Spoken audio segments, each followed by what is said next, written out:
watching iRacing on the Ghostfire Media Network.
Well, good evening, ladies and gentlemen. Welcome to the World Center of Racing, Daytona International Speedway.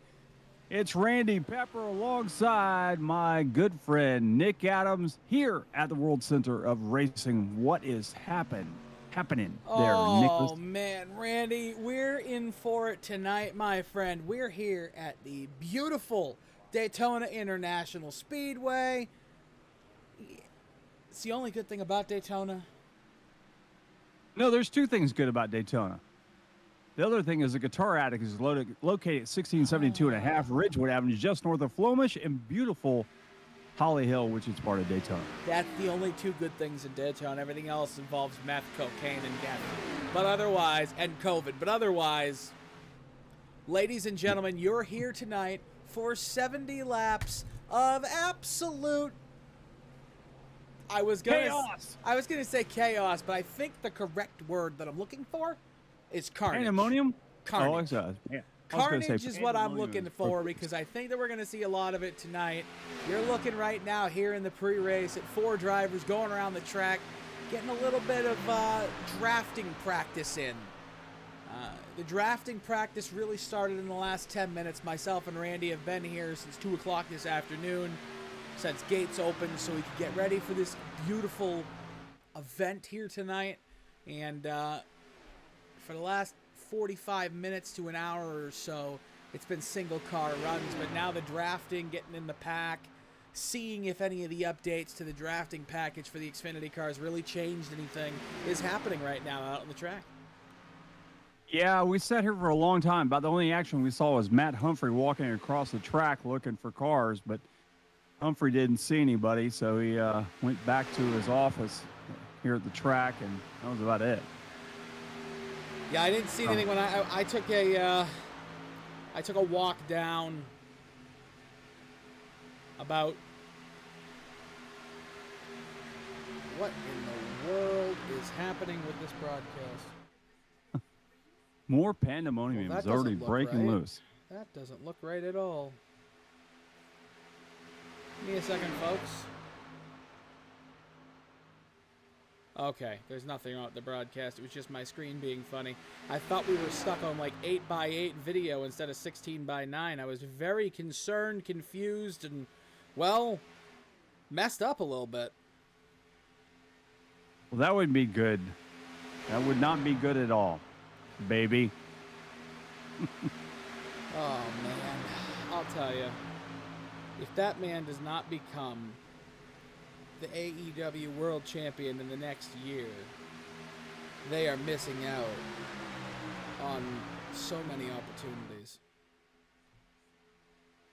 It's funny you even got that reference to that. And I said that quick. It's almost, if he does not become the champion, it's almost as bad as WWE naming Walter Gunther last night. Okay, well, I don't know. I guess you could go off the fact that, hey, my last name was Gunther and I just don't want to be named Walter anymore, but I think it's a stupid idea. I do agree. But, Randy, let's just touch on the fact that we're here at Daytona today, and in less than 30 days, the next-gen cars will be here at Daytona. Yes, absolutely. I am so excited. I have not been this excited for exactly 31 days from now on Sunday, February 20th. I thought everything just broke for a minute. I forgot. I know. It was switching screens there. I forgot qualifying starts right at this time, and I was like, what the hell just happened? In 31 days, we get to run the Daytona 500. And it's the beginning of a new era.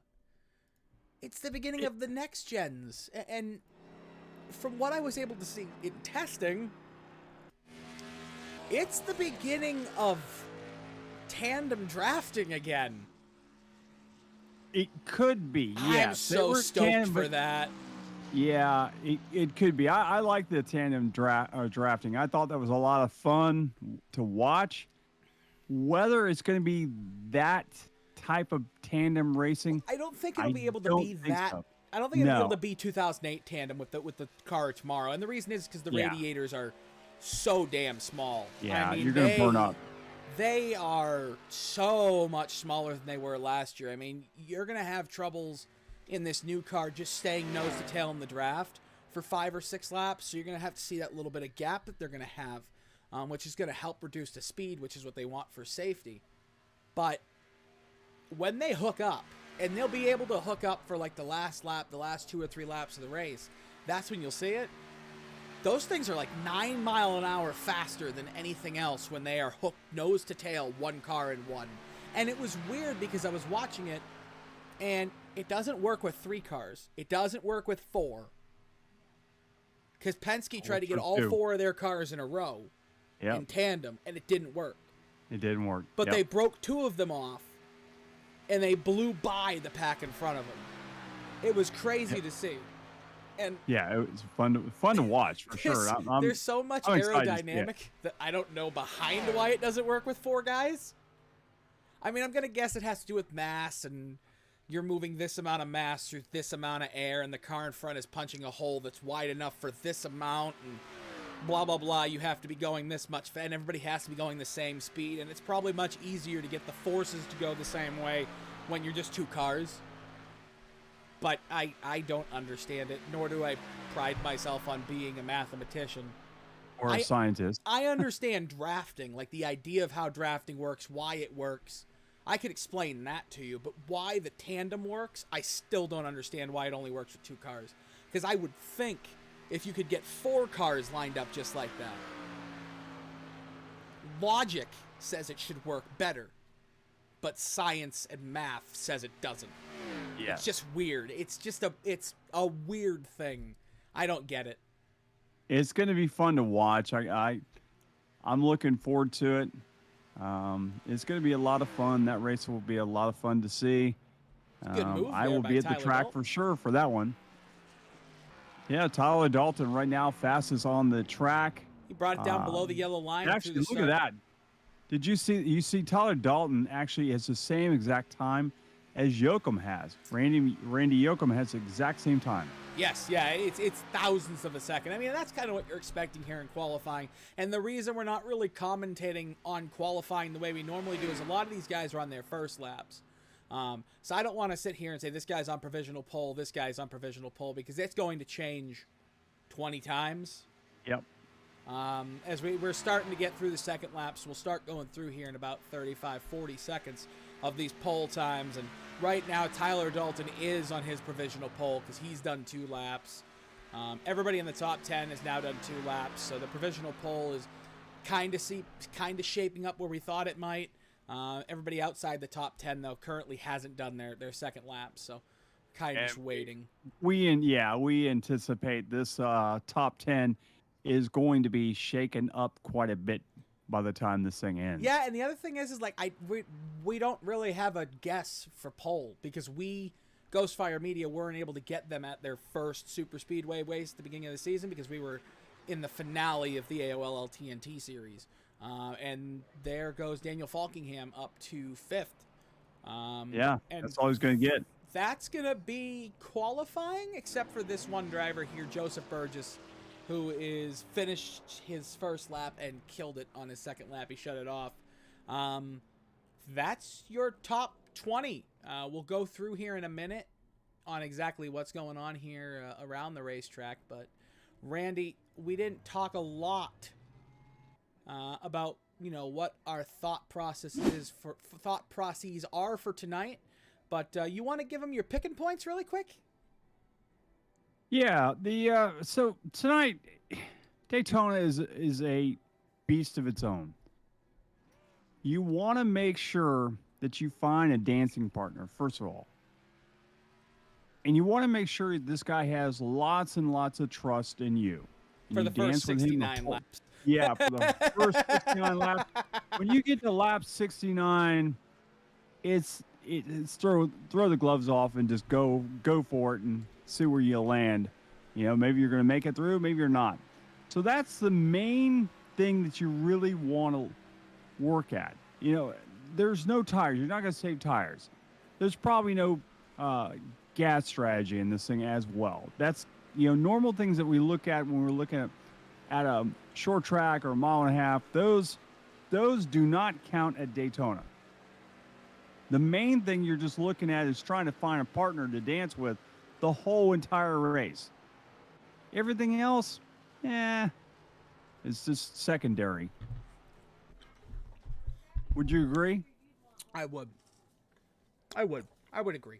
I mean, there's really the only strategy. Forgive me, my wife threw a chocolate in my face. I figured you picked it out of the trash. Shut up, you. The only strategy to this is surviving, right? Now, yeah, that's the only other thing there is, surviving. When we talk about surviving, the guys starting up front are probably in the best situation, unless they get super crazy racy and stupid early on. I don't think that's going to happen here in this league. But if you're wondering what type of candy it is, it's a Lindt chocolate. It's milk chocolate with a white chocolate center. It's delicious. Ooh. But it's really chewy. Your pole sitter tonight, Tyler Dalton, coming home starting second tonight. Randy Yoakum going to try to come home one spot better in first. Brian Macklin in third. Jimmy Coleman fourth. Jeff Ryan in fifth. Jeff is coming off a win in the last 10 days here in the Sim500 series on one of their other leagues. And sixth, Daniel Falkingham, who's trying to win his fourth race in a row here in the Sim500 Sharue Diecast Premier Series. Seventh, going to be Chad Coleman. 8th, Dwight Beverly. 9th, Robert Gillenwater. 10th, Kevin DeBrown. 11th, E.J. O'Rourke. 12th, Glenn Campbell. Starting in 13th tonight is going to be Christopher Spencer. In 14th, Bryant Beach. 15th, Anthony Calantoni. In 16th, Travis Trevelyan. 17th, Anthony Monroe. 18th, Dominic Abatiello. In 19th, Ron Holyfield. In 20th, Joseph Burgess. 21st, going to be J. Randall Watkins. 22nd, Joseph Atchison. 23rd, Bentley Glazier. 24th, Scott Simley. 25th, Mike Kelly. 26th, Charles Woods. 27th, Doug Roth. 28th, going to be Richard Swavely. 29th, Doug Sigmund. 30th, Kevin England. And rounding the field out, starting in 31st, Stoney Benfield. Just a heads up, tonight on lap number 9, we will be having a moment of silence for a friend of the league, Lewis Cortland Herman. He passed away on January 19th, 2016, so it's been 6 years today. We also come up every time I come to Daytona, especially around this time of the year. We remind you that 21 years ago, the sport lost its greatest ever hero and villain all in one in Dale Earnhardt. So on lap number 3 and 9, we will have a lap of silence here on the Ghostfire Media Network in honor of lost friends, colleagues, and heroes. We're going to do that in lap 51 too? 51. 51. 51? Yeah. 51. Neil Bonnet. Oh, okay. Yeah, Neil Bonnet, 51. All right, here we go. We're going to green. Flag racing. Pace car pulls off. The field is stacked up 2 by 2 as they come to the flag. Across the line for the first time tonight, they are stacked side by side all the way around the Daytona International Speedway with Tyler Dalton out front with Randy Yoakum, Brian McMacklin, Jimmy Coleman, Jeff Ryan, Daniel Falkingham, Chad Coleman, Dwight Beverly, Robert Gillenwater. They're all there. They're all working to try to find a place to dance tonight. Here at the Daytona International Speedway, this is going to be a barn burner, folks. You don't want to miss any part of this track. As Tyler Dalton is leading by just a hair over Randy Yoakum and Brian Macklin. Macklin right on the back bumper of Tyler Dalton as they go down across the stripe to complete lap number 1. They are 2 by 2 by 2 by 2, 10 lines deep here.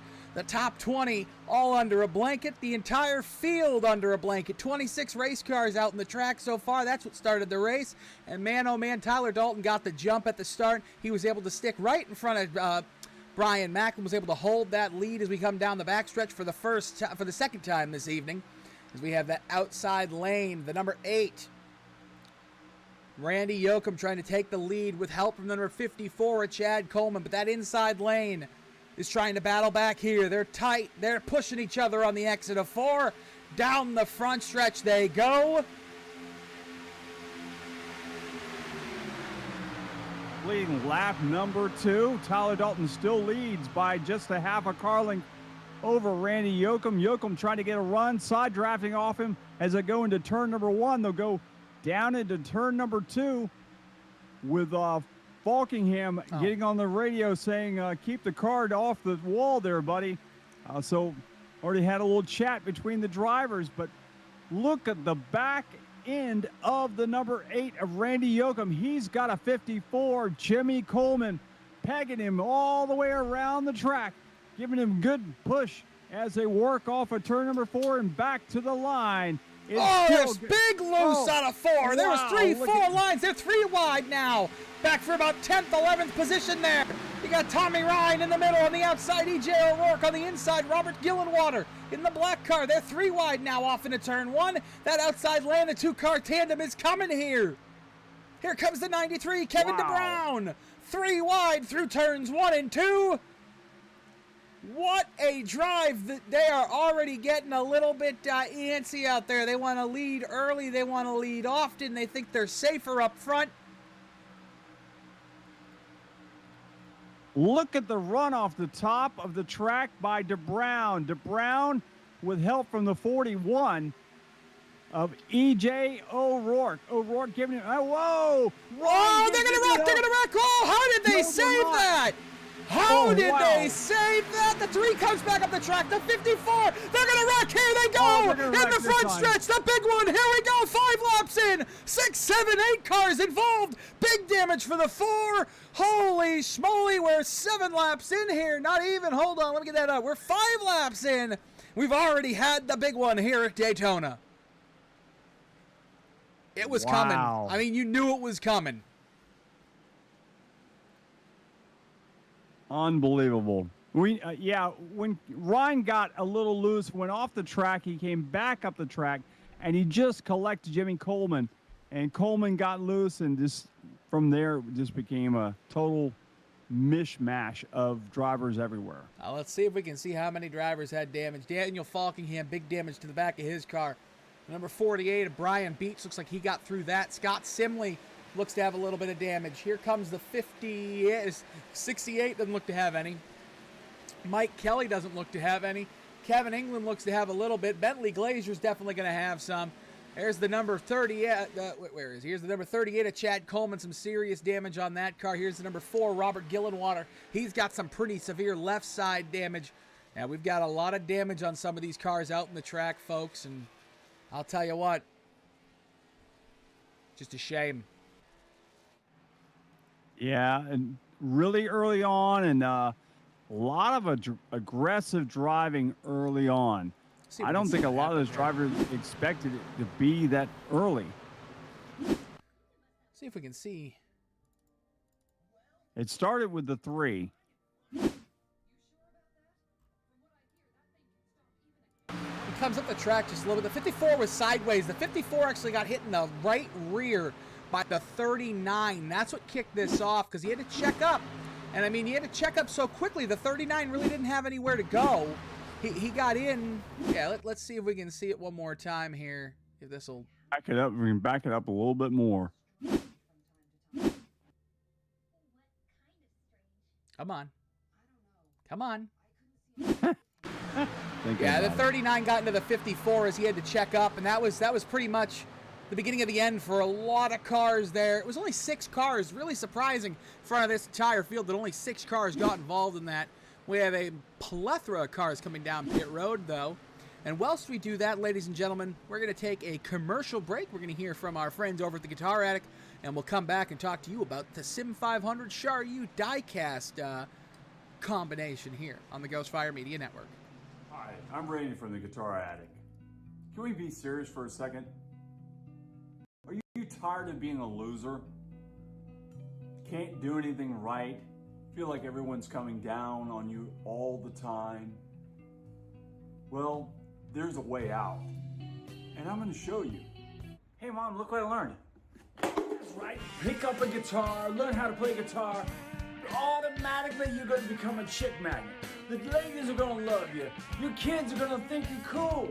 So what you need to do is come down here to the Guitar Attic, 16725 Ridgewood Avenue in Daytona Beach, Florida, or go on guitarattic.com and buy yourself a guitar and automatically be the star of your neighborhood.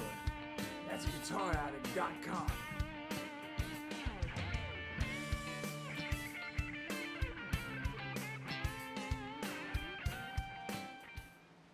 Back at Daytona International Speedway, it's a Sim500 Sharue Diecast.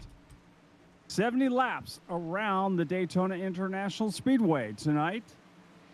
Just coming back from pandemonium breaking loose here as Daniel Falkingham took the field for a ride in the middle of the pack, and unfortunately was up towards the front of the pack, and he took quite a few cars with him. But it's been all Tyler Dalton leading the field. And the one that was on the move, it looks like he must have bit it. Kevin DeBrown was way up there, and I do not see him. He's what? He's in the lead. Okay, oh, I see. He did not pop up on my screen because the black washed out at the top. So. 10-4. Well, you know, speaking of on the top of our screen, in the top right-hand corner, you see our partner, Sharue Diecast. They've partnered with Sim500 to bring us to you for the remainder of the Premier Xfinity Series season. And we are happy to say we love Sharue Diecast here at the Ghostfire Media Network. Sharue Diecast is the one-stop specialty shop for you and your diecast desires. Rare and hard to find items are available at Sharue. Surprise the diecast enthusiasts in your life with a rare find or treat yourself to something unique. It's Daytona 500 season. We know what that means. All the brand new diecasts are coming out. Not just that, it's next gen, baby. First season of next gen. You gotta get your favorite driver's diecast. Head over to SharueDiecast.com to get those, because they're located in the heart of West Texas, and they are positioned to offer you excellent deals on shipping from border to border and coast to coast. And pre-orders are available at no cost to you until the goods arrive. Visit SharueDiecast.com today. That is SharueDiecast.com today to pre-order your diecast of your dreams. And not only that, folks, but here as we come to lap number 9, get the green flag. We are going to go silent around the racetrack here in memory of a friend of the Sim500 esports family, Lewis Cortland Herman. He passed away on January 9th, 2016, 6 years ago today. And we go around lap 9 silent in his honor.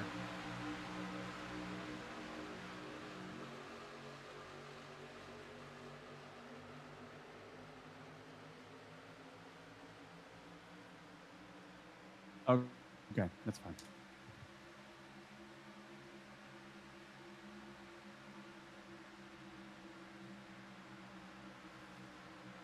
Okay, no biggie. So when we get back,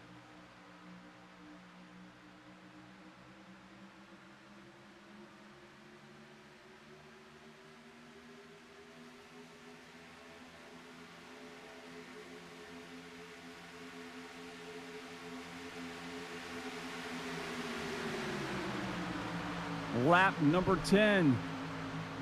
The start of it, lap number 10, is Tyler Dalton just barely out in front of Glenn Campbell. And Kevin DeBrown is right there. Kevin DeBrown working that outside groove with the 43 all over the back end of his car. That's Doug Roth. Roth shoving the nose right up, giving him the full tip right in the back of the bumper of DeBrown and pushing him out in front just by a nose. But as they come back across towards the line, that's the only part that counts. You can lead all you want out front on the back straight, but if you don't win, or if you don't lead when they're across the stripe, it doesn't really matter. And another spin! Another spin! 2 cars across the across the inside, and the caution will not come out for this one. Joseph Atchison, big damage to the front end of his car. I believe Brian Beach might have been involved in that as well. Yeah, Beach was definitely involved in that. Beach came on the radio and had some words to say. Let's just say that. Shucks. Yeah, shucks. Yeah. He said shucks, folks. That's what he said. I promise. That's exactly He's saying darn it, bunny boo-boo, shucks. Off into turn 3 here for the 11th time today.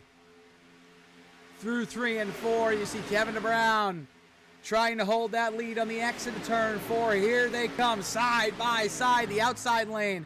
Getting a little bit better hooked up here for these drivers. You see that inside lane fighting to get hooked up and in line down there.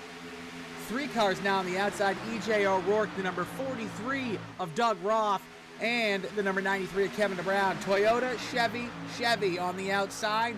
On the inside lane, Tyler Dalton, Glenn Campbell, and the number 30 of Brian Macklin. So it's Chevy, Toyota on the inside, so it's the opposite of what we have on the outside. Right now, Tyler Dalton trying to battle back to keep the lead here 12 laps in. Started on pole, has led a good majority of this race so far, is able to been able to control that inside lane here. Yeah, he's had a lot of control of that line, and that seems to be the preferred line to come across the line. Although this last lap, Kevin DeBrown got a good shove from Doug Roth. Doug Roth gave him another good shove to take him across the line in the lead. But as you see, they come off of turn number 2. It's actually getting a little dicey there. A couple of cars gotten a little out of shape there, but collected it. And look at the back end of Tyler Dalton's car. All he's got is the 44 of Glenn Campbell. The Rhinestone Cowboy is all over the back bumper of that 19, but he'll back off just a bit, and he might get a little tip from the number 30 of Macklin. Macklin looking to give him a little piece of his car, but he'll have to back off. And now here goes Kevin DeBrown diving to the bottom of the track to take the inside line. And now we're getting to see if Roth has anything on that outside. Is there 2x2? So he's in the top 10 now. I've got confirmation on how to say the number 020's name. It's Dominic Abatello. You don't pronounce the I. I'm not Italian. I don't know these things. I'm French. Abatello. We got to give a shout out to Limited Time Motorsports. They have drivers Anthony Monroe and Dominic Abatello. So right now they're having a pretty good night right now. Both their drivers sitting there in the inside lane, nose to tail, just outside the top 10 right now. So they're having a pretty good evening to begin so far as we jump back up to the battle for the lead as Doug Roth has overtaken Kevin DeBrown and Tyler Dalton to take that lead. 15 laps in here. The outside lane trying to get organized again. On the outside right now, you got E.J. O'Rourke. Then you have the number, I can't see because this camera angle. The number 84 of Anthony Calantoni. And right behind him, you have the number 30. I have a soft spot in that, for that number, as it used to be my number. Brian Macklin on the outside in 3rd position on the outside lane. A little bit of bump draft through 3 and 4 there. E.J. O'Rourke getting a little bit spicy. He won the 80s race here for these guys, the Sim500 Esports Throwback Series. He won that race when they ran it this weekend. As back on last Saturday, he won that here at the Daytona International Speedway. He's trying to make it 2 for 2 this week at Daytona. Trying to, but he's going to have to fight Doug Roth for that spot. He's working on that outside groove. He's got help from the 84 of Anthony Calantoni. Calantoni has been looking for a little spot of his own, trying to maybe thinking about going 3 wide. He's ducked his car down low. Look at the 27 all the way off the track. The Randall Watkins car diving all the way to the bottom of the track, looking for some clean air, maybe to try to get somewhere into a better position than he is right now, as we see Kevin DeBrow jumping outside. He gets shoved by the 41. That 41 of E.J. O'Rourke gives him a good shove, and he'll get past the E.J. or the Roth car. He was high. Now he's low. He's going back around. So Kevin DeBrow is feeling the noise all around the track tonight, as he's been back towards the back of the pack. Actually started all the way back in 10th and made his way all the way to the front, doing it 3 wide, and now he's working up in the front of the pack, and he's got a little challenge coming from the 41 again. E.J. O'Rourke getting a great run off that outside, side drafting, trying to work it down the turn. Here they go. Let's see where they stack up this lap. Oof. Is it going to be O'Rourke or is it going to be Brown? It's going to be a photo finish across the start-finish line. I think E.J. O'Rourke got that one, but it might have been given to Kevin DeBrow. Kevin DeBrow. Wow, that was tight and close right there, my friend. You couldn't get a pencil in between those 2 race cars at the start-finish line. They are 2 by 2, about 14 rows deep here at the moment. Come down out of turn 2 to go down the backstretch. Kevin DeBrow inching ahead right now on E.J. O'Rourke, trying to control that inside lane. That's the lane you want to be on. Make those guys on the outside work hard to get back up there and to you. Don't look now. Randy Pepper with damage on the outside in the 3rd lane right now. The number 39 of Daniel Falkenham. He's on his way to the front. And Ryan, he's got help from Ryan back there. Ryan's right behind him, giving him a good push back there. So Jeff Ryan and Daniel Falkingham, who were involved in that major incident early on, are now looking to make their way to the front of the pack. And they're going to have a little trouble. I think this 82 in front of Anthony Monroe. Monroe's kind of drifting this way and that way, and that's going to slow their momentum down. Speaking of drifting at Daytona, I wanted to comment on that. I see a lot of people every time we have a super speedway race go, man, why can't they hold a straight line? They're holding as straight of a line as they can as E.J. O'Rourke slides down in front of Kevin DeBrow, but these bumps at Daytona, they upset the car. It's not as easy as it looks. It's not just holding it straight on the yellow line. I mean, you touch one of those bumps at 190, 185, 190 miles an hour, you get a little bit of a wind here or there. That car just slides all over the place. You're constantly correcting. You can hold that wheel perfectly straight down the backstretch, and you're still going to go left to right because of the side force you're getting from the cars next to you, the draft that if you're in front, you're poking a hole in the air as well, so you're getting that force pushing against your car. It's moving your car left and right. You got the wind from the left and the right. You got the side force from the car on your inside or your outside. And if you're 3 wide, it's a whole nother story because you got side force from both cars pushing you. It's not as easy as it looks to hold these cars straight at Daytona or Talladega. No, it's not. And that's why a lot of times you see a guy who will dive to that bottom of that yellow line. He'll try to take it to the bottom of the line if he's running behind somebody. He's just trying to get some clean air and just to see what is exactly happening in front of them. If you're back behind them, you'll see people like, if you watch that 82 car back there, Monroe, he's kind of drifting this way inside and outside. And I believe what he's doing, he's just looking to see what is happening in front of him. Because if you're sitting behind somebody, like he's sitting behind Glenn Campbell, he can't see anything. Whoa! Roth gets shoved out the outside, and he's back in line. But, boy, he got shoved all the way off the track there. Wow. Great save by the 43. Heck of a save by the 43 of Doug Roth. But now that outside lane has become the place to be. They're all starting to get up there. And we've seen that over the last 3-4 years at Daytona International Speedway. As this track, the Doug Roth car in the grass! Doug Roth in the grass! He's coming back up! Holy schmoly, how did they make it through? Yeah, he had no choice. He got hit. Glenn Campbell actually got into the back of the 82 of Monroe got into the back of Glenn Campbell. Now that's he the got old... loose and came down, and Roth had to get out of the way. He did. But that's the old Dale Earnhardt style of driving. Keep your right foot pinned to the floor and keep it turning, because he got back up on the racetrack. He lost one position out of that. He didn't lose the draft. He's still in front of Tyler Dalton, and he's still right there, and he's right back up behind the leaders. Yeah, that's the old keep your right foot in it. Just keep going. Keep on trucking. Hey, you know what? You're either going to crash turning left or you're going to get back on the racetrack turning right. Figure it out. Keep your foot in it. You'll be fine. It's Daytona. It happens. Yep. But, absolutely. That's something we've seen. I mean, we saw it with Doug Roth a little earlier on when he was in second on that inside lane. He got a little loose out of turn 4. And that's why you see these guys start to get into that single file as this surface of Daytona has started to get weathered in, started to do minor bits of wearing down, as it's still brand new. It's only, 10 years old at this point? 12 years old? It's still brand new. The asphalt doesn't get used all that much. So No, it doesn't get used a lot at all. And it's not like you have a harsh winter. So Daytona is still relatively new. Probably has less than, 100,000 miles or 200,000 miles driven on it at this point. Oh, we got another wreck! Daniel Falkenhammer out! This is the big one! This is the big one! Half the field, 10, 11, 12 cars. The 98 comes in. The 18 is gone around. They're still wrecking down the front stretch. Wow. That's half the field, if not more. Wow.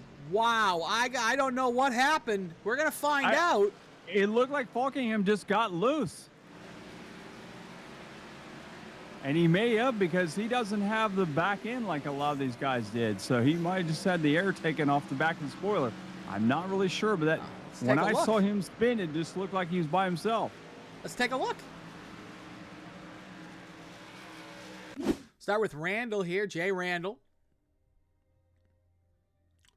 Maybe.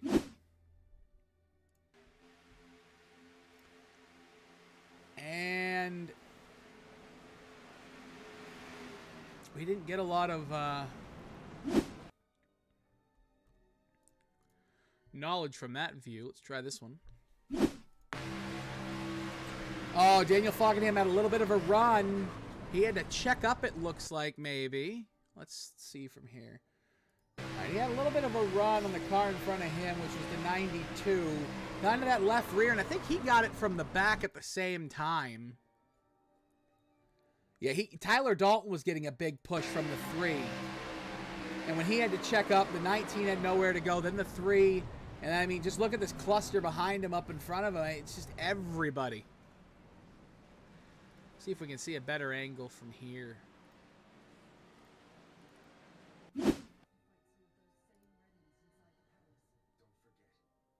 Once this loads in for me. Here we go.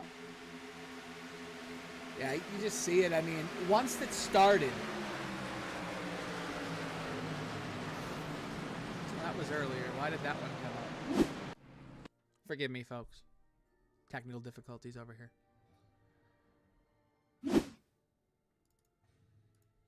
All right. This is coming through the tri-oval here. You're going to see it. Once it started, I mean, you can see the field just absolutely has nowhere to go. The track's blocked. I mean, it's a massive wreck. I'd say 10 cars, 10, 11 cars involved in that. Unfortunately for a lot of these guys, it's some of the same names as we had earlier on the original wreck here. We're going to try to get a number of cars that don't have damage here under this caution for you. But whilst we do that, Randy Pepper, why don't we go hear from the Guitar Addict, well, from you, one more time. For 20 years, the Guitar Addict has been your home for used and vintage guitars in the Daytona Beach area and at GuitarAddict.com. The Guitar Addict is your home for used and vintage guitars. Whether you're looking for that collector's piece or that beginner piece, they've got you covered. With names like Fender, Gibson, Gretsch, Ibanez, Martin, Taylor, and much, much more, the Guitar Addict has all the guitars you need. And bass players, they haven't forgot about you. They've got all the top names. Amplifiers from Friedman, Victoria, Fender, Boss, and many, many more. They also have the largest selection of used pedals anywhere in the Southeast. The Guitar Attic, located at 1672.5 Ridgewood Avenue, just north of Flemish in Holly Hill, Florida. Also, check us out online at guitarattic.com.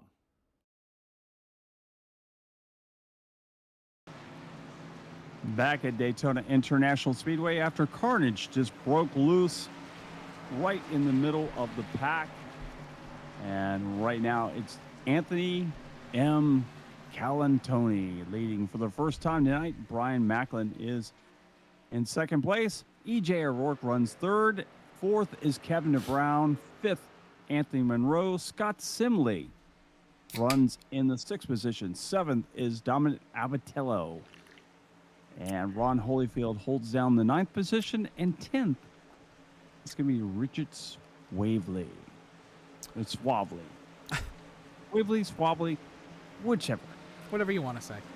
And then just a number so everybody knows. The number of cars without damage, 10.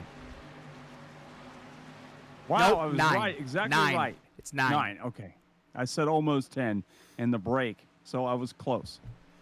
9 cars without some form of damage from all this carnage here early on.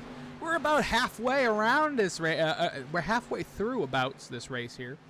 Almost. We got 26 laps down. We got to go to 70. Can we make it to 70 without another major mayhem happening? No. The pace car has pulled off. Calantoni for the first time tonight brings them up to speed as they go across the line. Calantoni and Macklin side by side.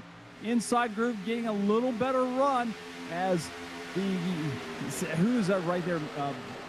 It looks like that outside Brown is right behind Macklin, and right behind the Calantoni car is at 41 of E.J. O'Rourke, who O'Rourke has had a good night tonight, and that 41.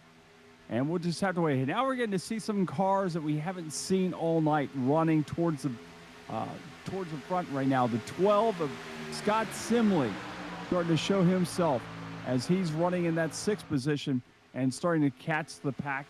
So we'll get to see that 12 and see how well he can run tonight. I have a solution. Right now, what was that? To all this carnage, I have a solution. What's that? Parade for the next 25, 30 laps, and then get going and start battling when there's 25, maybe 20 laps to go. And you can even go down to 10. I mean, it's Daytona. You don't need all that much. You get 20 miles with 10 laps to go. 25 miles. I mean, I would get in a parade right now. I wouldn't even deal with this if I was any of these drivers in the middle of the pack, near the front. I just get into a parade on the outside lane. Well, that's all seems all nice and fun and dandy, but I believe there was a couple times that the drivers in NASCAR did that, and they lost viewership because people walked away from the screen because they were tired of watching them going around in circles. Oh, wow. Oh, it's another one. Here comes another one. Hey, I'm sorry. Now it's 4 cars. Now it's 4 cars with no damage. Big wreck on a turn 4. They're still wrecking down the front stretch. Daniel Falkingham cannot get a break. He Goodness just ran gracious. into. Tyler Dalton ran into it. Wow. Calantoni was the one that got loose. Wow.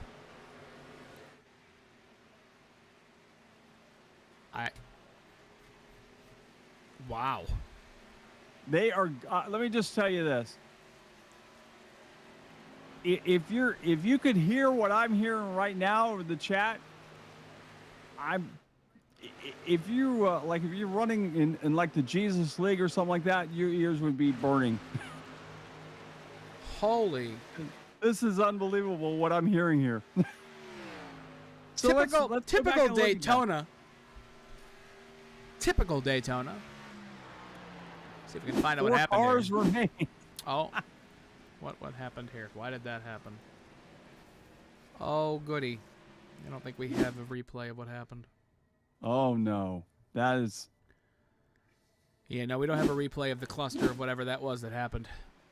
Unfortunately. Let me see if I can go back and kind of tell you what happened. Let's go ahead and... Randy Pepper's going to explain to you what happened here for 1 minute. We are still broadcasting, folks. But okay, what actually happened here was the 84 of Anthony Calantoni got loose. He actually touched the yellow line. The car got a little loose. Then the 82 tried to get out. Anthony Monroe tried to get out of that. When he jerked to the right, he got into the 12 car of Scott Simley. As they were doing that, somehow the 82 just clipped the back end of DeBrown's car. Now, DeBrown, I believe, just kept going on. Nope, DeBrown actually got loose too and went down to the bottom of the track and went through the grass. Behind them, everybody seemed to be just scrambling for place.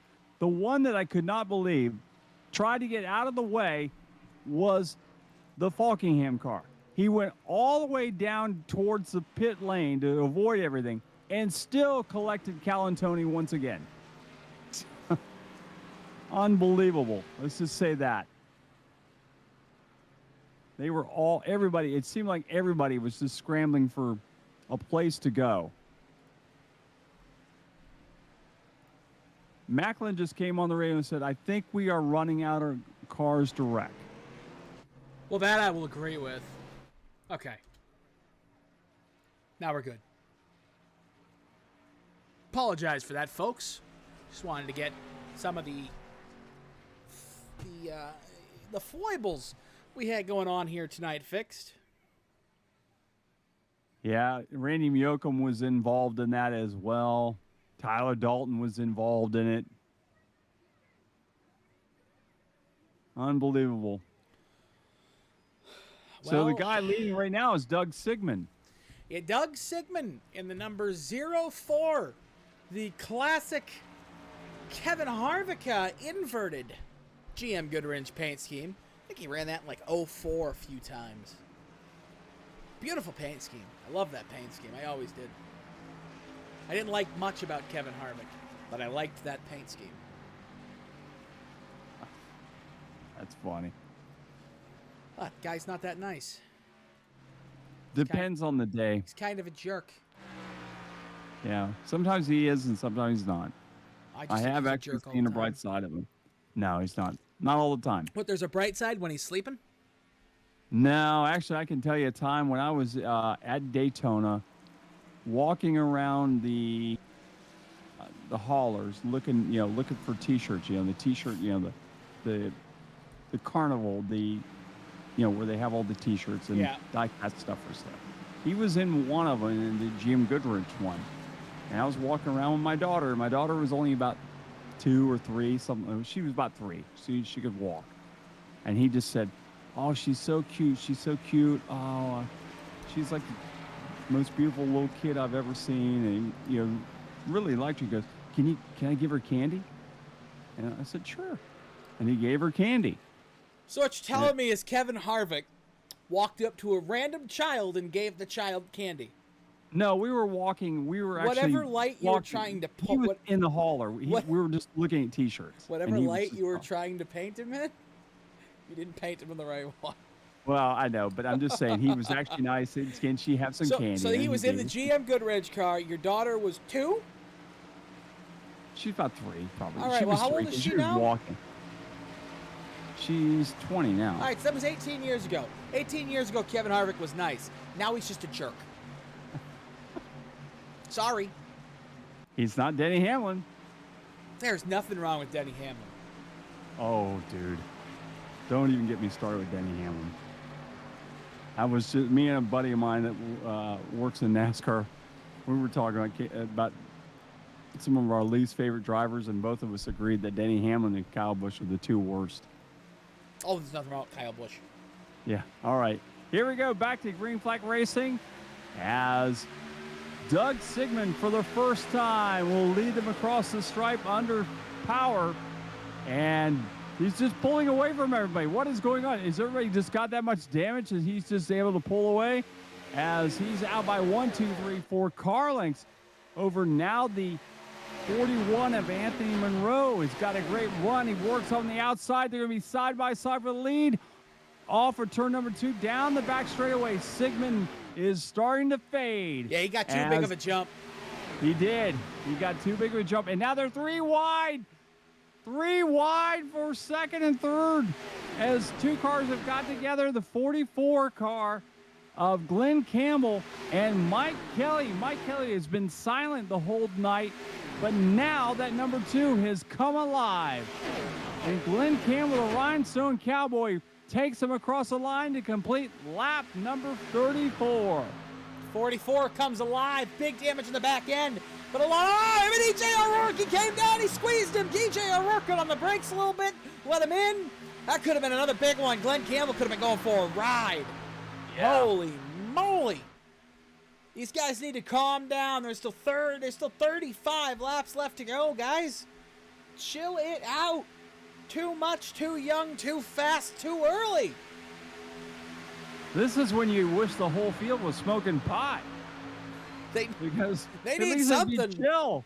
They need some Jack Daniels or something in their lives. They all need to calm down. I understand this is Daytona and you got to do fentanyl all over the place, but come on, guys.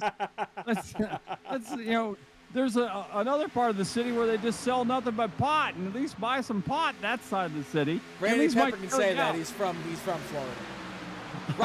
Here comes Brian Macklin on the outside. Brian Macklin, he's got a big run. He's got the 2 pushing him, and the 2's going to jump up with him. Now Brian Macklin's going to leave him out there all by himself. He comes back up. The outside line is forming. Brian Macklin comes to the outside of Glenn Campbell, and Brian Macklin to the lead here at Daytona. There's points on the line here, Randy Pepper. The leader at halfway gets 10 points. Will Brian Macklin get those points? It looks like he will. On a turn 4, Brian Macklin's going to get those 10 bonus points for leading at halfway. The top 10's going to get points, but Brian Macklin with his 10 bonus points in his pursuit for the championship, that will help him out. Every point counts for sure, as Macklin leads by just a half a car. Oh, there he goes! Mike Kelly's around! Oh, he saved it! He saved it! How did he save it? Unbelievable. An unbelievable save. And you see Kelly's like, I'm just getting down. I'm just going to ride in line. Mike Kelly does not want any more of it. He got on the radio and just said, I can't believe that. Holy schmoly. How in the world did we not just wreck right there? I don't know. I really don't. Top 3 cars now under a blanket. Brian Macklin, Glenn Campbell, E.J. O'Rourke. They've got a little bit of a gap onto the field with Doug Sigmund. He needs a helper right now. He's in 4th. The top 3 might be able to pull away from the pack. They might have a little bit of breathing room. I don't believe that the Doug Sigmund. Well, maybe Sigmund is going to. Well, he's got the little draft. Bit of a sniff. He's got that big draft. Here he comes. He's 14 miles an hour faster coming down the backstretch. Big draft. A little sniff. Got a big sniff now. Yeah, he's up in the mid 190s. These guys are in the high 180s. He was at 200 for a second there. Big head of steam. He's going to be caught right back up. Mike Kelly's got 3 cars behind him. He's got a big push coming. Look at Stoney Benfield in the 75. No front end. Half a Winston modified out there on the racetrack. He's in 8th position. That's a drive right there. That's a good drive right now for the 75. Oh, I'd say he started 31st. I'll take it. Yeah, absolutely. He's still out there. I mean, he's going to pick up some points if he's trying to get some points. We don't see him that often, but it's going to be a good night for him for sure. As out front, Brian Macklin just towing the field around. They finally have decided they are going to go single file. So we're going to have a conga line around the Daytona International Speedway. Smart. Macklin, Campbell, O'Rourke, Sigmund, Kelly, Trevelyan, Holland, and Banfield is the main line right now. Everybody else has got some major damage and they're off the pace. So 10 cars, or actually not even 10 cars, 8 cars. That's it.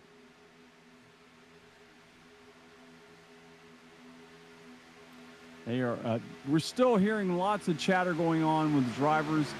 Quite a few guys are upset about what's going on out there. So, unfortunately, it's going to be that way. And if they don't cause any more carnage, we'll at least have an 8-car pack run out here. Randy, just want to give you a heads up. What you were talking about earlier is not the carnival. It's called the fan zone.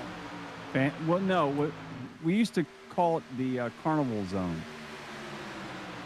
Years ago. No, the fan zone, yeah, that's what they've called it in the recent years. Well, I mean, back then, I guess they called it taking candy from a stranger zone. I don't know what type of light you were trying to put Kevin Harvick in, but that was not a good one. I'm just telling you, he actually was a decent guy back then. So I don't know what happened. Well, I'll tell you what, some people are not, they don't want to run single file right now. 2 drivers have hooked up, the number 1 of Ron Holyfield and the number 71 of Trevelyan have hooked up, and they're trying to go for the lead right now. And you look at the back bumper of that number 1, it doesn't look very nice. It's kind of jacked up. It's not about looking nice, though. It's just about going fast. That's right, Ricky Bobby. We talked about 41 laps ago, you're picking points for the night. The first one went out the window real early. There was no patience. No. From lap 1, there was no patience here tonight. Nobody wanted to make any friends at all. Everybody just wanted to go for myself. There was no dancing partners. There was, I'm going to the front, you be damned. Yep, exactly. Man alive, we got everybody right now. They're dancing around out there. There's a lot of damaged race cars in the racetrack as well. So, you know, the top 8 are what you have for your battles. I really hope we don't have another big one that takes out 7 of the top 8. Well, if you look at the 1, he's really working that side draft. And that's one of the things. And that's 71. So, oh my goodness. The one thing that always scares me is when you get into a race and you got a guy on the outside that wants to side draft the whole time. And there's not a lot of room for error when you got a guy that's just trying to suck the side of your car. He's trying to what? Trying to suck the side of your car. Wow. Well, basically that's what he's doing. He's trying to suck on the side of your car and make himself go faster. I mean, sure.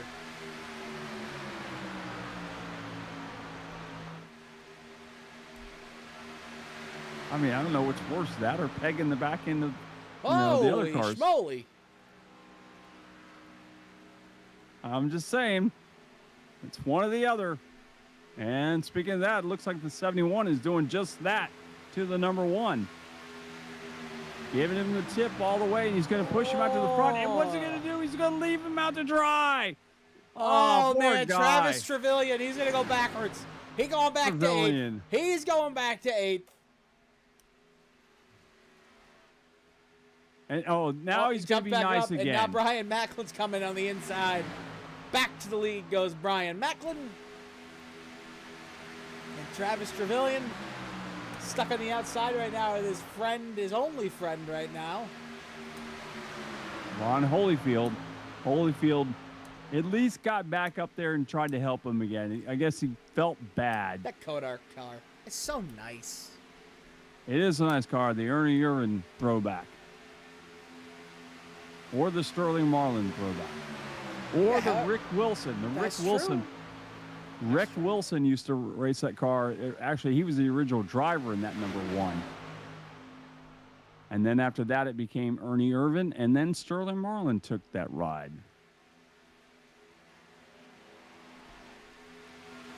But right now, it's all Brian Macklin leading the field around the Daytona International Speedway.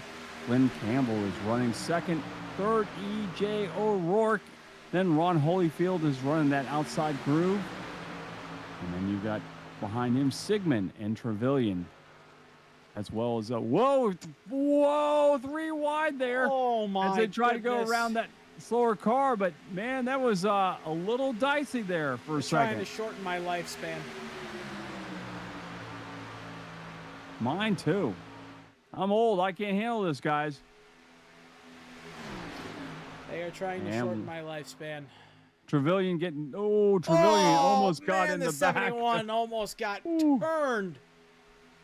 He almost turned that that 04 car of Sigmund came down and just tagged that left quarter panel, that right quarter panel. 25 to go. I don't know if me and Randy Pepper can make another 25 laps. I'm not so sure.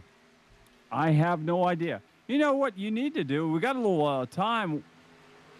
We need to talk about our sponsor, Sharue Diecast. Sharue Diecast? Yeah. Oh, we can talk about Sharue Diecast all night long. Ladies and gentlemen, are you a Diecast fan? You know what time of the year it is? It's Daytona season. It's not just Daytona season, though. It's the beginning of a new era. Not only is it the beginning of a new era, it's the end of an era in a way. Interstate batteries. Not interstate batteries, I'm sorry. M&M's. Gone after this year. There's rumors that Napa is gone after this year. There's rumors Exalta is gone after this year. You know what you do? You make sure you get one of those pieces of history. You gotta get a piece of history and put it on your desk, on your TV stand, in a collector's case, or keep it in the box and put it on a shelf so that your value never goes down. And you can get all of those at your one-stop specialty shop for your diecast desires, Sharue Diecast. Not only do they offer brand new ones, but rare and hard-to-find items are also available at Sharue. You can surprise the diecast enthusiasts in your life. It's almost Valentine's Day, I'm just saying. With a rare find, or you treat yourself to something unique. If you don't have that special someone for Valentine's Day, treat yourself to a nice NASCAR diecast. Can't go wrong. You don't need a partner when you have diecasts. Located in the heart of West Texas, Sharue is positioned to offer you excellent deals on shipping from border to border and coast to coast. Pre-orders are available at no cost to you until the goods arrive. Visit SharueDiecast.com. That's SharueDiecast.com today to change your life. Your life, because you definitely need more diecast. You know, that is a life-changing thing, though. I know a guy who in 1992 bought a Rusty Wallace diecast. Changed his life. It was one of 250. Not only that, it was the first color chrome he ever bought in his collection. He bought it back then for $29.95. And how much he sold it for just last year? $500. $1,700. That's a new guitar from the Guitar Addict. It really is a life-changing item. I have some diecasts in my collection that are still in their boxes because they're never coming out, because I can already tell you, I know they're worth a pretty penny.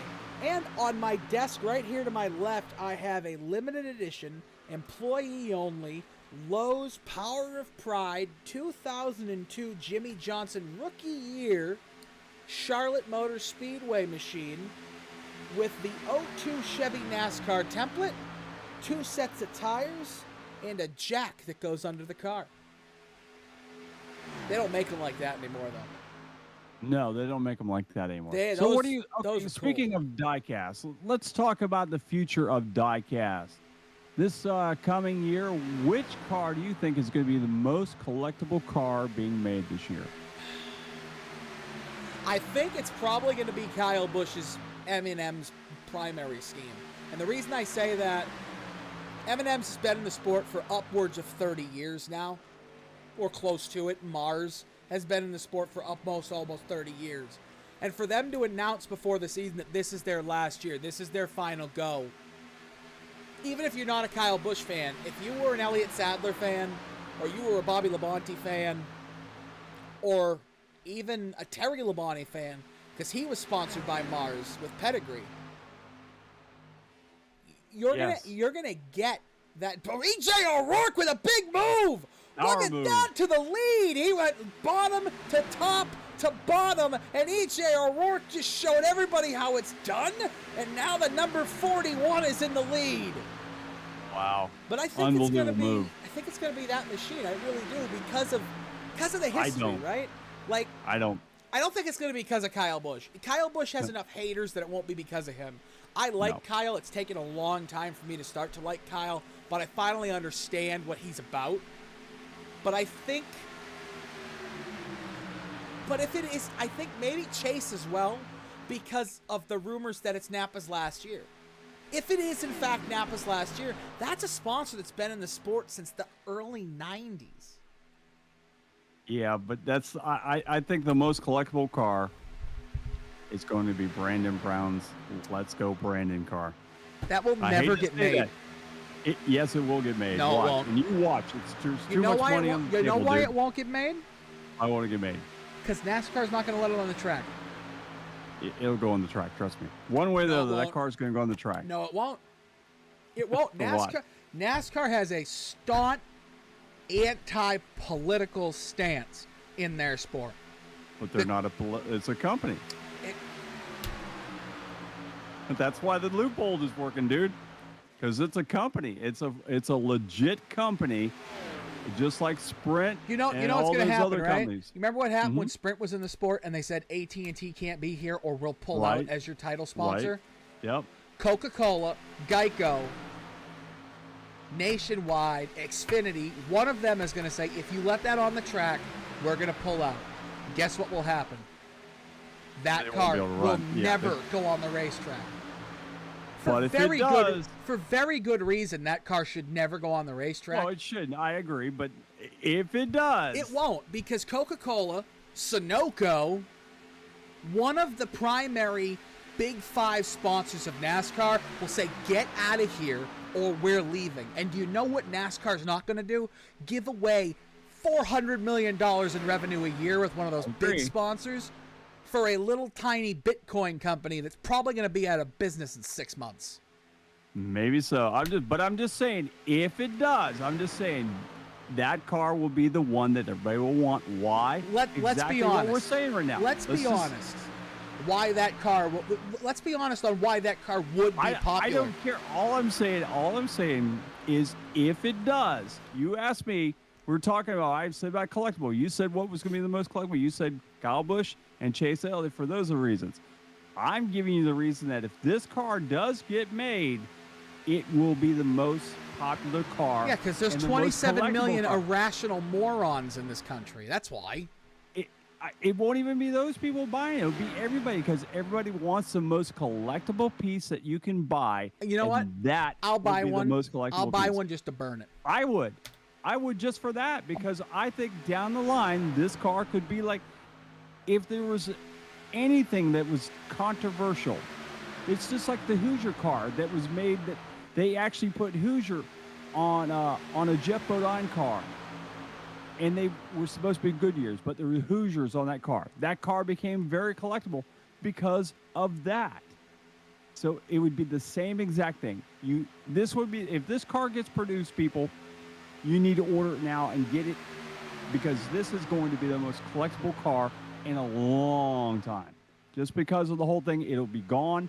They will protest it. It may make one race, and that will be it. It will be done. I have a very collectible car sitting in front of me. It's one of 27 in the entire world. What car is that? It is a color chrome Ultra, what they called it the year they made it. Chase Elliott number 9 Hooters machine. Signed by Chase with a authentic, with the certificate of authenticity. One of 27 in the entire world. And it was the year he won the championship that this car was made, sold, and signed. I don't know how much it's worth. I just know I'm never going to get rid of it because I like Chase Elliott. Just like my Jeff Gordon ones. I'm going to die with those in my house. I don't care. I have a T-Rex car that I cannot wait to put on a mantle one day. I have that car. Oh, that T-Rex is so amazing. We got 13 laps to go here, though. We're done talking about diecast. We're still kind of single file, so Yeah, they're single file. I mean, that's all they're doing right now is being single file. They're nose to tail. We haven't really seen them do anything. Well, there's a whole 6 cars in contention for the win right now due to the damage and the 3 big ones. Folks, if you're just joining us here, no, 27 cars did not quit the race. We had 27 cars involved in incidences between lap 1 and 40. The last 30 laps have been very calm, cool, collected, except for a couple of moments where E.J. O'Rourke decided to take the lead, which, if he wins this race, that'll be the move of the race. Yeah, absolutely. That was insane. Bottom to the top to the bottom again in the middle of my read. These guys always know how to mess up my reads. Absolutely. Hey, I want to remind everybody, if you're coming to the Daytona International Speedway for the Daytona 500 or any of the other races during Speed Week, don't forget the pit road pickers will be out racing around nightclubs. Let me tell you that we'll be at the Tate O'Brien's in New Smyrna Beach on the Tuesday, the 15th.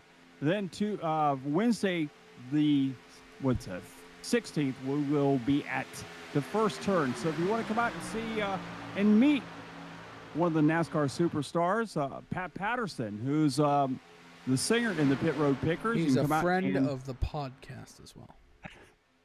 He's the best friend of the podcaster. I will agree with one of our viewers here, Limited Time Motorsports. There is some weird stuff coming out of Randy's mouth tonight. I agree. He's sitting over here spewing garbage about a paint scheme that's never going to make it on the racetrack. I'm just saying, if it does come out, it's an if.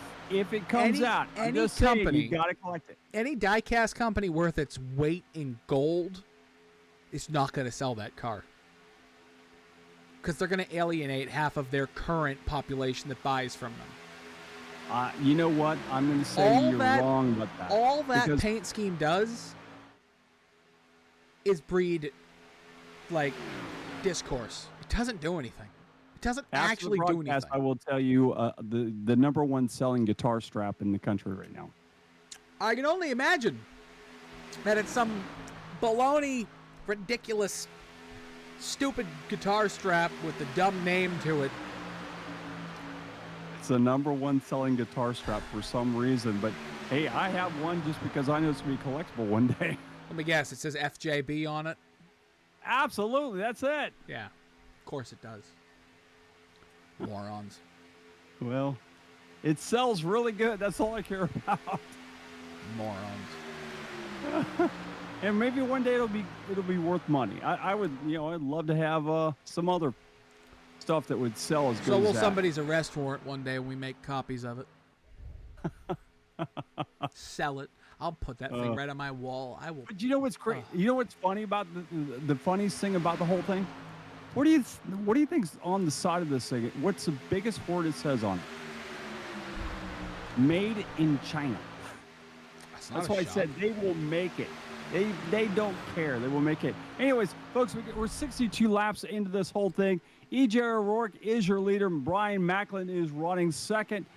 Third, you got a good battle between the 1 and the 44 of Campbell and Hollyfield. Hollyfield has a little help from that 71 car of Travis Trevelyan. Trevelyan giving him just a little shove to try to get him past Campbell.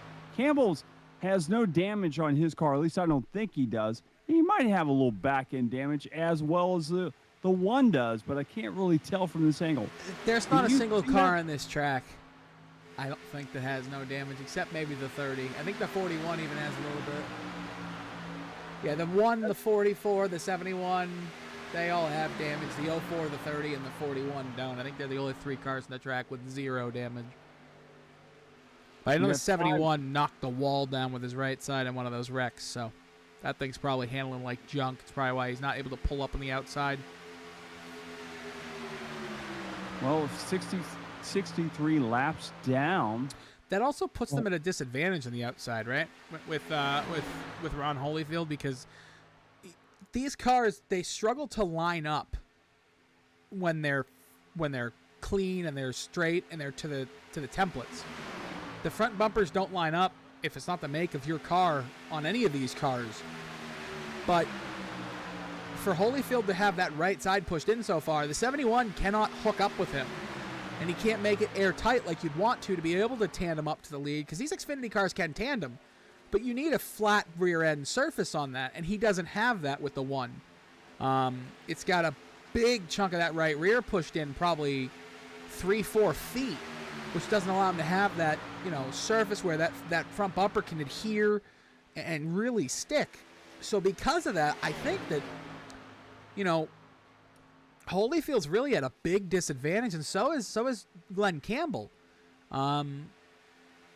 Just because you can't push that guy in front of you the way you really want to. No, you can't. And you just saw how the Holyfield was able to get around Glenn Campbell as Glenn Campbell tried to work the outside groove by himself, and he had no dancing partners. But now they've all got themselves back into single file, and hopefully they can catch up. Maybe the 44, the 71, and possibly the 04 can catch up and get right on the back line. Here goes the 44 again. Going to try that outside groove, running side by side with the 1.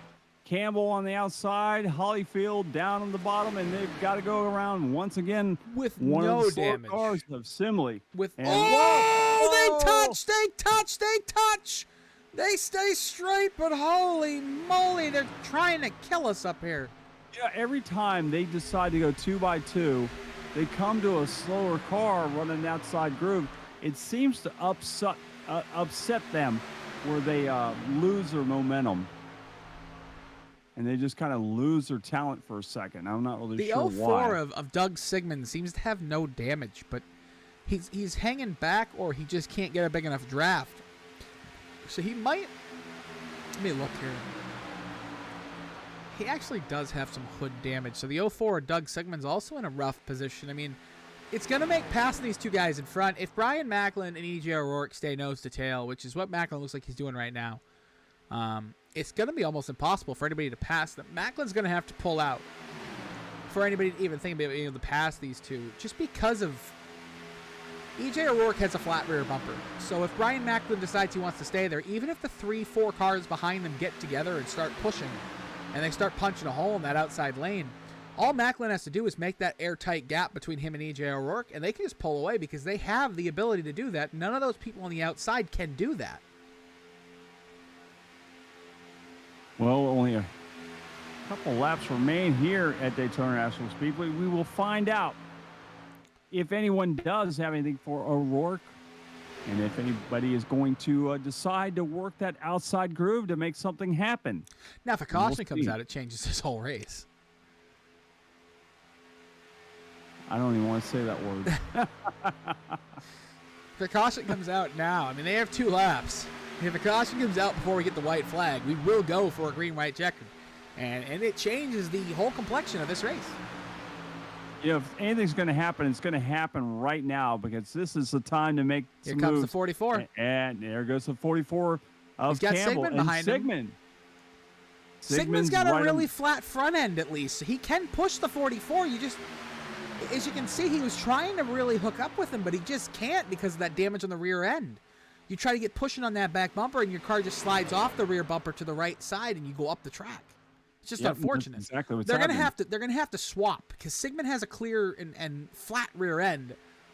To get up there to the lead, they're gonna have to swap. They're gonna have to do it quickly, because they're not gonna have enough time if they don't. But if the 71 wants to go for the win here, or he wants to push somebody up there and try to battle for second, he's gonna have to get on the back bumper of the 04, because he's the only one that's not in first or second that has a flat rear bumper at the moment. Come off the turn to complete lap 70. It'll be one more time around the Daytona International Speedway. He's up the trumpet of the 44. He's giving him a big push. Here comes here he comes. But the 04 lost all of his momentum. All of his momentum is gone on Doug Sigmund's car. I think is he out of fuel? Is he out of fuel? He's dropping back like he's out of fuel. The 04 is out of fuel. What about the 44? The 04 is out of fuel. Wow. Glenn Campbell had the run. He had the momentum, had the opportunity to take the lead, but his pusher ran out of fuel. What a miscalculation by the 04. Unbelievable. So will Macklin look to the outside? He's pushing the E.J. O'Rourke car around down the back straightaway for the last time. It's all O'Rourke out front being pushed by the 30 car of O'Rourke or Macklin. O'Rourke leads. Here comes the 71 with help, and here Here he the guy to comes! the outside. The outside, they're side by side. He's going to have a shove from the 71 down to the stripe. They're going to come right now. Macklin's got the lead, and he's going to. Oh, is he going to get him? He's going to get him 3 wide for second. Who got it? E.J. O'Rourke comes home second. Travis Trevelyan in third. Glenn Campbell in fourth. Wow, what a finish. I didn't see that. I there's really better, thought there's that even they were more gonna lose finishes it there. coming on, though. We got all these guys behind him across the start-finish line for 6th and 7th and 8th. Mike Kelly will come home 8th. Christopher Spencer in 6th. Decent run for all of those guys here as they cross the start-finish line. We have wreckers down the backstretch. The 18. But a great win for Brian Macklin here tonight at the I didn't see that coming. at the Daytona International Raceway. Big time win.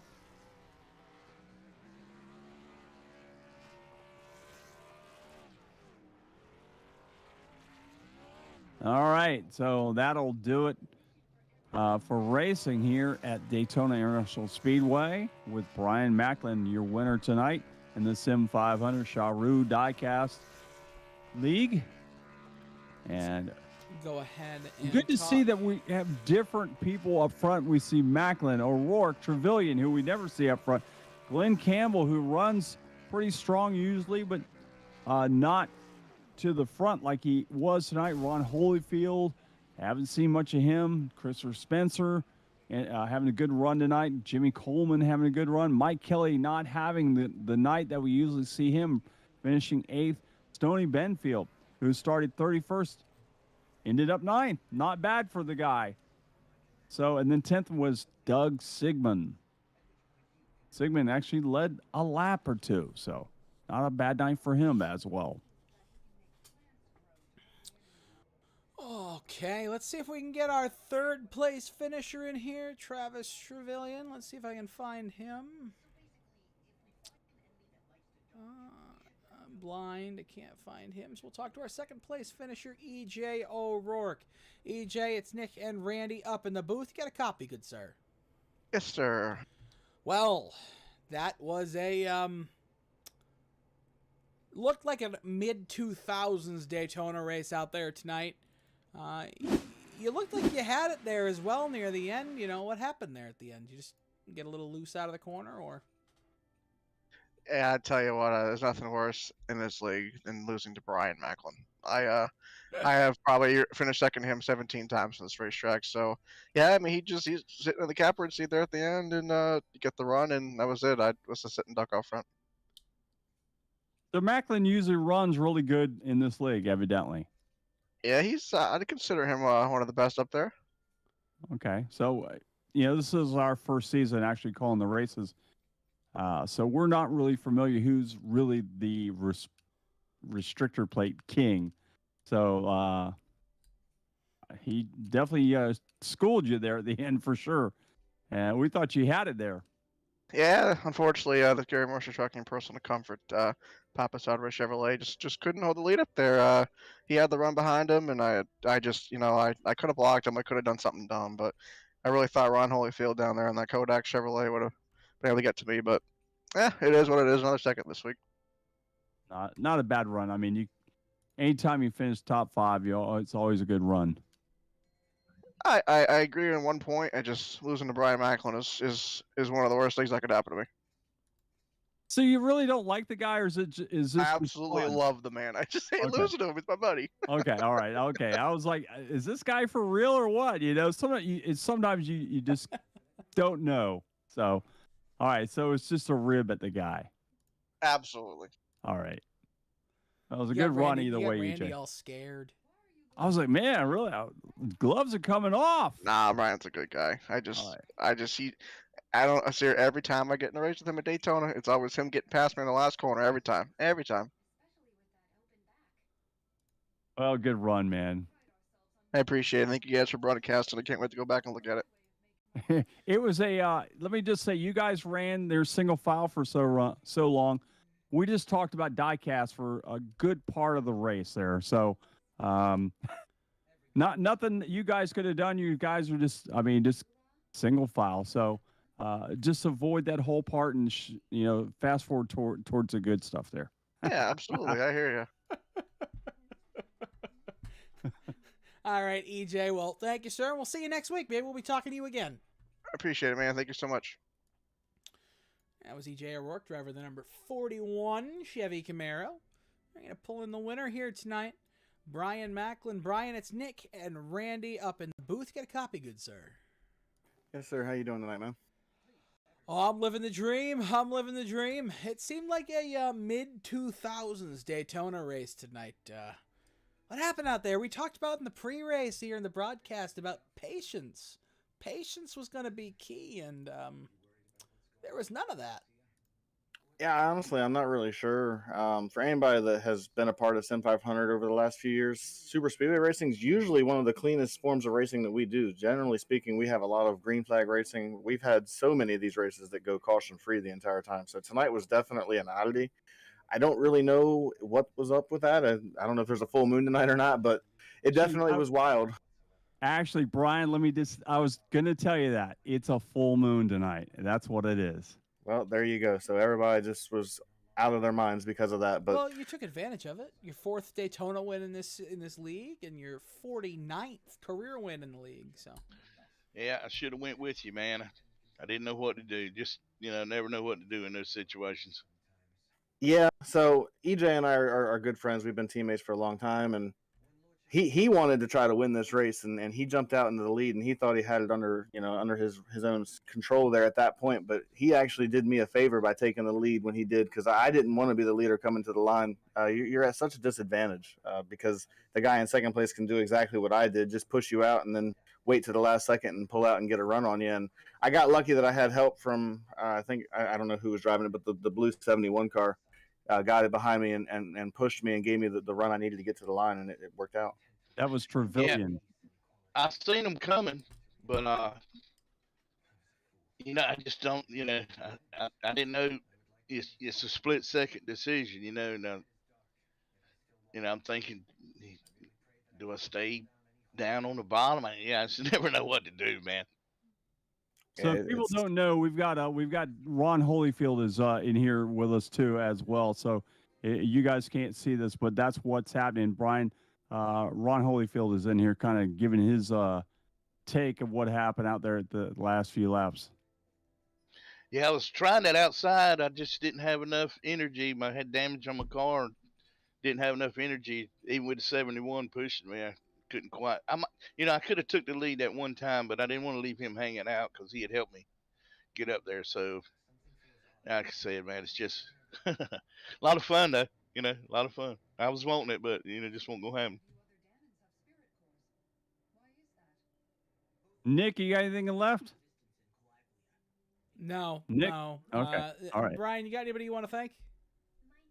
Yeah, I got to thank the American Lung Association. That the car that I run in this series, it's a very near and dear car to me. Everybody at Sim500 already knows. I lost my grandmother to lung cancer about 3 years ago, and I run this car in her honor. It's got her name on the passenger side. I got a logo that's dedicated to her on there, and I've done some good things with the American Lung Association, donated a lot of money to them, and it's an honor to have that sponsorship on the car and promote them on a weekly basis when I'm here. And got to thank EJ for working with me and you guys for doing the broadcast, of course.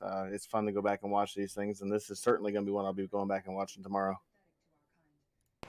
Well, thank you. We appreciate it, and we will see you next week, and good luck.